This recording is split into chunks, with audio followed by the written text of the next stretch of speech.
Begin with a first alert update from Brown County Court this afternoon. 49-year-old Richard Sotka will go on trial next week for a double homicide. Prosecutors say he killed Rhonda Sigelski and Paula O'Connor in Green Bay last January before fleeing to Arkansas.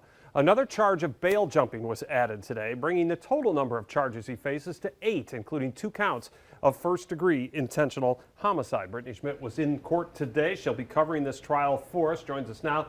So this charge that was added today, interesting that it was agreed to by both sides. So that seems a bit counterintuitive. Why would the defense want another charge added? Explain that for us.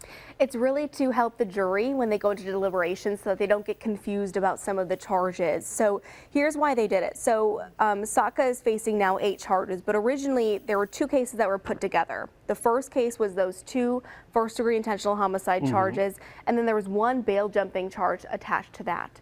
And so the theory that they brought up today, because everything is possible when you're in front of a jury, you never know what's going to happen, was, well, if they find him guilty on 1 count of first-degree intentional homicide, but not the other, then where does that bail jumping charge attach to? Okay.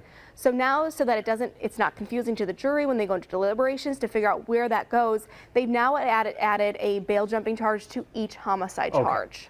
So it's to really make it kind of even. Makes it easier for the jury and there's no confusion. Correct. There. So with this out of the way, Brittany, is there anything at this point that could derail the start of this trial on Tuesday? For example, a plea deal? No, nope, that was asked about today and it was put on the record.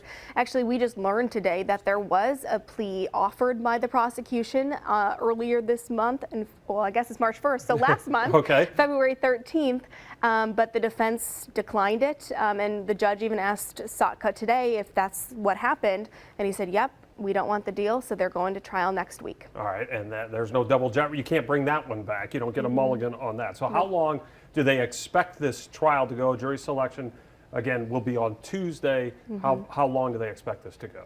Right, so it's scheduled for 8 days, but the judge made it very clear today that he doesn't want to take up any more of people's time than he has to.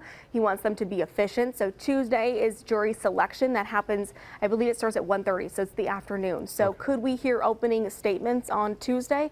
Possible. It depends on how long it takes them to pick a jury, and then of course how long are opening statements. They don't want to keep the jury too long. So the thought is that we'll do jury selection on Tuesday. They'll have opening statements bright and early Wednesday morning, and expect to go to the following next week Friday. So 8 days, quite a long trial. All right, Brittany, thanks so much for that. She'll be